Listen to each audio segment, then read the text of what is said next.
പ്രിയ പ്രേക്ഷകർക്ക് സീരിയൽ ന്യൂസിലേക്ക് സ്വാഗതം. കൂടുതൽ സീരിയൽ ന്യൂസുകൾ അതിവേഗം ലഭിക്കുന്നതിന് ഈ ചാനൽ സബ്സ്ക്രൈബ് ചെയ്യുക. ബെൽ ഐക്കൺ മറക്കാതെ ക്ലിക്ക് ചെയ്യുക. വീഡിയോ ഇഷ്ടമായി എങ്കിൽ ലൈക്ക് ചെയ്യാൻ മറക്കരുത്. മഹിയെ ചെന്ന് കാണുകയാണ് ഇപ്പോൾ ക്രിഷ്. മഹി, എനിക്കിപ്പോൾ നന്ദി പറയാനാണ് തോന്നുന്നത് ആ ബലരാമനോട്. ബലരാമൻ കാരണമല്ലേ ഇപ്പോൾ ഞാനും കൺമണിയും കൂടുതൽ അടുത്തത്. അതുകൊണ്ട് തന്നെ അവനോട് എനിക്കിപ്പോൾ ദേഷ്യമൊന്നും തോന്നുന്നില്ലടാ. ഏ ഇപ്പൊ അങ്ങനെയായോ? ആടാ, എടാ, എത്രയും പെട്ടെന്ന് തന്നെ ഇനി കൺമണിയെ വിവാഹം കഴിക്കണം. എൻ്റെ സഹോദരി പോലും എനിക്ക് സപ്പോർട്ടാണ്. അവൾ പറഞ്ഞത് എന്നോട് വേഗം വിവാഹം കഴിക്കണം എന്നാണ്. അതുകൊണ്ട് തന്നെ ഞാനും തീരുമാനമെടുത്തു. ഇനി മുന്നും പിന്നും നോക്കാനില്ല. കൺമണിയെ വിവാഹം കഴിക്കണം. ഈ ഒരു കാര്യം കൺമണിയുടെ വീട്ടുകാരോട് തുറന്ന് പറയുകയും വേണം. എടാ, അപ്പൊ മാനസയോട് പോകാൻ പറ. അവൾ എന്തായാലും ഇവിടെയില്ല. പിന്നെ അവളുമായിട്ട് എനിക്കൊരു സ്വരച്ചേർച്ച ഇല്ല എന്നുള്ള കാര്യം നിനക്കും അറിയാമല്ലോ. അതുകൊണ്ട് തന്നെ അവളെ ഒഴിവാക്കാൻ പറ്റിയ നല്ലൊരു അവസരമാണ് വീണ് കിട്ടിയത്. ഞാനത് ഉപയോഗിക്കുന്നു, അത്രമാത്രം. കൂടുതൽ ഒന്നുമില്ല. എടാ, ഇത് പ്രശ്നമാകും കേട്ടോ. ഇല്ലടാ, ഞാനത് മാനേജ് ചെയ്തോളാം. അച്ഛനോട് കാര്യങ്ങൾ ഞാൻ പറഞ്ഞു തുടങ്ങി. ഇനി അവിടെ നിന്ന് എനിക്ക് അനുകൂലമായ ഒരു കാര്യം വന്നു കിട്ടിയാൽ മാത്രം മതി. അല്ല, അപ്പോ കൺമണിയുടെ വിവാഹം ആ വരുണുമായി ഉറപ്പിച്ചതല്ലേ? ആ കാര്യത്തിൽ എന്ത് ചെയ്യും? ഓ, അവന്റെ കാര്യമല്ലേ, അത് വലിയ പ്രശ്നമൊന്നും ഉണ്ടാകില്ലടാ. അവനെ നമുക്ക് ഒതുക്കാവുന്നതേ ഉള്ളൂ. കുറച്ച് പൈസ കൊടുത്താൽ ആ കാര്യം അങ്ങ് തീരും. പിന്നെ കൺമണിക്കും അവനോട് വലിയ താല്പര്യമൊന്നുമില്ല എന്നതാണ് സത്യം. അതവൾ എന്നോട് തുറന്നു പറഞ്ഞിട്ടുണ്ട്.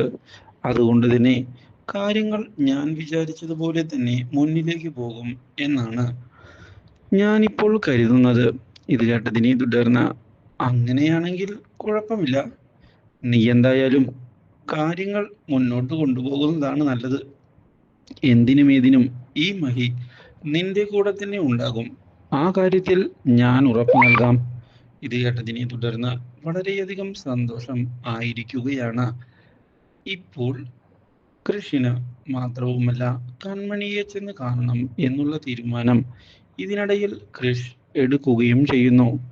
ഇതേ സമയം എല്ലാവരെയും ഞെട്ടിച്ചുകൊണ്ടാണ് മാനസയുടെ അപ്രതീക്ഷിതമായ തിരിച്ചുവരവ്. ഈ തിരിച്ചുവരവ് കണ്ട് കൃഷ് ഒന്ന് പകച്ചു പോകുന്നു. ഞാൻ തിരികെ വന്നു.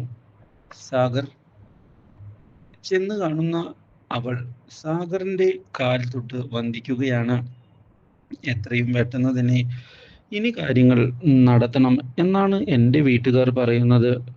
ഞാനും വിചാരിച്ചു, എന്തിനാണ് ഇങ്ങനെ ഇനി കാത്തിരിക്കുന്നത് എന്ന്.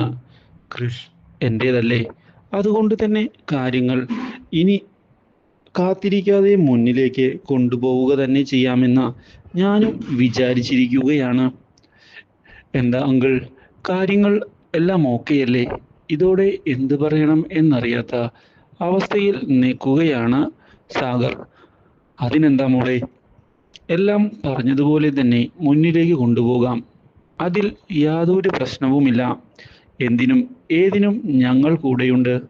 ഒരു മുടക്കവും ഇതിൻ്റെ പേരിൽ ഉണ്ടാവുകയില്ല എന്ന് ഞാൻ ഉറപ്പു നൽകാം.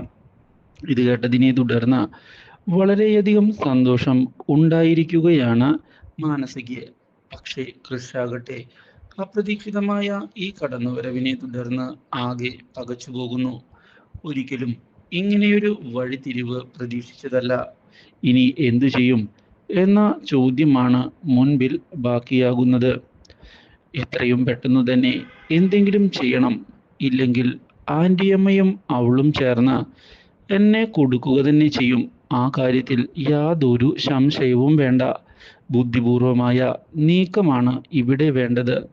ഇതേ സമയം കൺമണിയുടെ വീട്ടിലേക്ക് എത്തുന്ന വരുണിന്റെ അച്ഛൻ കാര്യങ്ങൾ അവതരിപ്പിച്ചിരിക്കുകയാണ്. ഇനിയധികം വൈകിപ്പിക്കേണ്ട വിവാഹം. എന്തിനാണ് ഇങ്ങനെ വൈകിപ്പിച്ചിട്ട്? നമുക്ക് അടുത്ത 2 ആഴ്ചയ്ക്കുള്ളിൽ തന്നെ നടത്തിയേക്കാം. കൺമണിയുടെ കാര്യത്തിൽ ഉണ്ടായ സംഭവങ്ങളെല്ലാം അറിഞ്ഞതുകൊണ്ട് തന്നെയാണ് ഞങ്ങളീ പറയുന്നത്. ഇനിയും ബുദ്ധിമുട്ടുണ്ടാകാൻ പാടില്ലല്ലോ. അതുകൊണ്ടാണ് ഇങ്ങനെയൊക്കെ. ഇത് കേട്ടതിനെ തുടർന്ന് കൺമണിയുടെ വീട്ടുകാർ സമ്മതം മൂളിയിരിക്കുകയാണ്. ഇത് കൺമണിയുടെ പ്രതീക്ഷകൾക്ക് തിരിച്ചടിയാവുകയും ചെയ്യുന്നു. ഇരുകൂട്ടരും വിവാഹത്തിന്റെ കാര്യം പരസ്പരം ഇതേ തുടർന്ന് അറിയാനിടയായതിനെ തുടർന്ന് മാനസികമായി തകർന്നു പോവുകയാണ്. To like, share and subscribe.